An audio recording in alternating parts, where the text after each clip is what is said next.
Nagbukas na ang taunang film festival na inisyatibo ng Quezon City Local Government. Habang umarangkada na ang comeback movie ni Melay Cantiveros na Ma'am Chief na kinunan pa sa bansang Korea. May report si Ces Alvarez. Nagbukas na kagabi ang pagtakbo sa takilya ng Q Cinema Film Fest sa bansa. Isinagawa ang pagpapalabas ng opening film ng nasabing film fest sa isang sinihan sa Quezon City. Ang black comedy fantasy film ni Yorgos Lanthimos na Poor Things ang napili para gawing opening film. Pinagbibidahan ito nina Emma Stone at Mark Ruffalo. Pinangunahan ang pagbubukas ng taunang film fest ni Quezon City Mayor Joy Belmonte, kasama ang aktor at ngayon Quezon City 1st District Representative Arjo Atayde bilang guest speaker.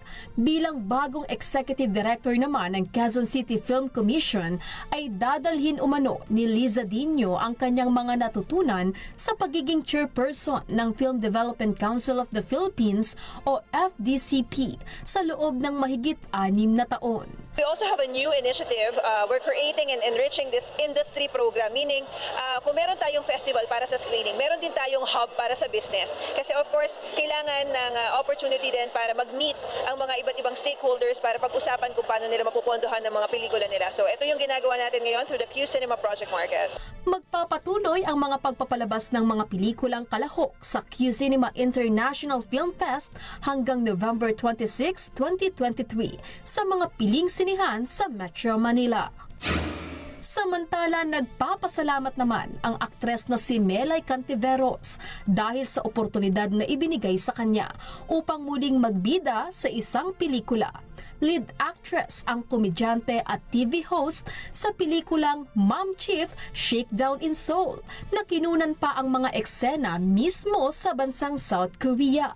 Alam ko talaga tapos na din yung mga movie ko kasi hanggang Ma'am Chief lang, parang ganun.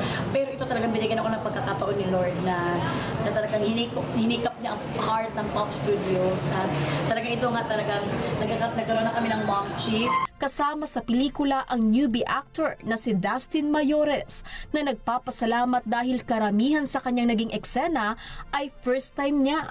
Itinuturing umano ni Dustin na umaapaw ang blessing niya ngayong 2023. Isang K-pop idol ang ginampanan niya sa naturang pelikula. Kasi lahat po kami nag-shine.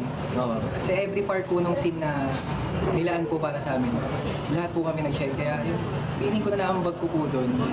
Kung ano po yung nagpakulay doon. Siyempre yung kwento po namin, as character. Iba't iba po namin timpla, kung ano po yung pinaka-purpose namin, kung bakit kami naging tourist sa Korea. Patuloy pa ring mapapanood ang Ma'am Chief sa mga sinihan sa bansa. Ces Alvarez, para sa Mata ng Agila, matatag, matapang, matapat.